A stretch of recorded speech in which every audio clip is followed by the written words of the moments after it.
Allez, tout d'abord, cette histoire des habitants de HLM qui subissent depuis plusieurs années les violences de 3 familles. Ça se passe à Gonesse, dans le Val d'Oise. Pour mettre fin à ces incivilités, le bailleur de la résidence où habitent ces familles demande qu'elles soient expulsées. Reportage sur place de Léa Soulevitch, Régine Delfour et Mathilde Ibanez. 64 voitures dépouillées ou brûlées et un gardien agressé. C'est le bilan comptabilisé par le bailleur de cette résidence HLM du Val d'Oise. Une procédure judiciaire est en cours pour expulser 3 familles dont les enfants seraient à l'origine de ces délits. Une mesure qui ne fait pas l'unanimité parmi les habitants de la résidence. C'est pas juste. Je crois pas. Non, pourquoi toute la famille? Personne qui fait le bordel, c'est lui qui doit être péni, pas la famille. Moi, je suis pas d'accord. L'expulsion ne sera cependant prononcée qu'en dernier recours, si aucune solution durable n'est trouvée par les familles. Certaines auraient pris conscience de la situation. En l'occurrence, pour au moins 2 familles, là, on s'aperçoit que les choses se sont stabilisées, que les difficultés sont moindres. Et au moins une des familles a demandé à quitter la résidence, peut-être pour des raisons salutaires, éloigner ses enfants d'un réseau qui n'est pas forcément très sain pour eux. Sollicité, le maire de Gonesse n'a pas souhaité s'exprimer sur le sujet. À Échirolles, les délinquants n'ont pas peur de la police. Hier, l'un d'entre eux a foncé sur un scooter, sur un policier, le blessant gravement à la jambe. Le conducteur du scooter, un jeune de 19 ans, vraisemblablement connu de la police, a été placé en garde à vue. On est en direct avec Sébastien Bendotti depuis Grenoble, depuis le commissariat de Grenoble où ce jeune homme est placé en garde à vue. Racontez-nous ce qui s'est passé, Sébastien. Tout a débuté en fin de matinée. Hier, les policiers municipaux d'Échirolles tentent de contrôler des jeunes en scooter stationnés sur une piste cyclable. L'un des scooters prend la fuite, mais le second fonce délibérément sur l'un des policiers municipaux, le renverse au sol.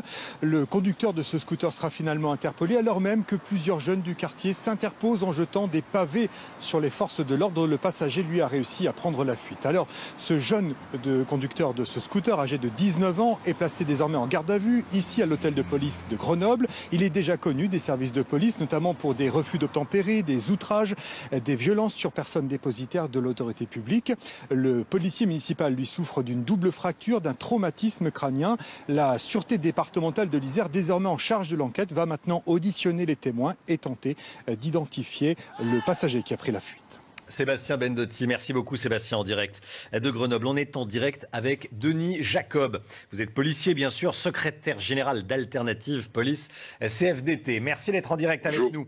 Ce sont des faits inqualifiables comme le souligne le maire de la ville. Déjà, quel est votre commentaire sur ce qui s'est passé à Échirolles?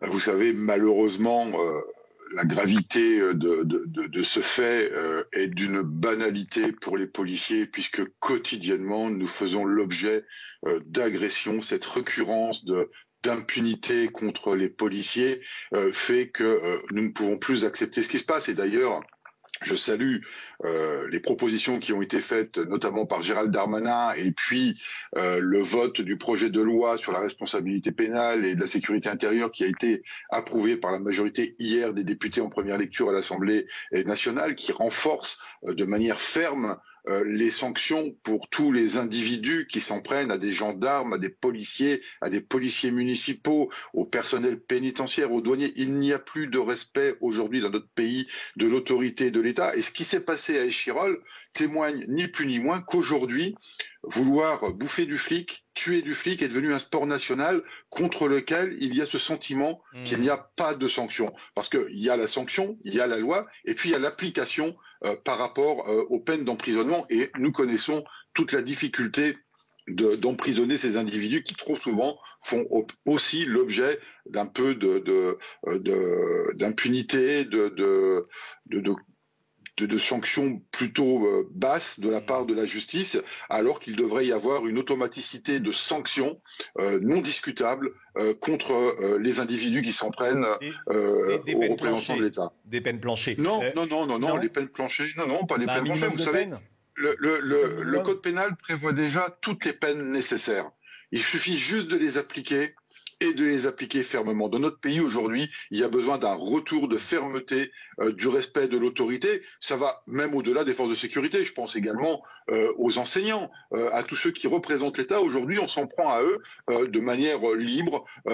Partant du principe, pour une frange minoritaire de la population, que de toute façon, la liberté d'expression autorise d'exprimer son mécontentement par la violence, sans que derrière, il y ait une fermeté dans la sanction. Et c'est ce que nous dénonçons. Et c'est en quoi le Parlement se penche actuellement sur ce projet de loi de responsabilité pénale et de sécurité intérieure. Et le mot autorité a été pendant longtemps un gros mot. Merci beaucoup Denis Jacob. Merci d'avoir été en direct avec nous.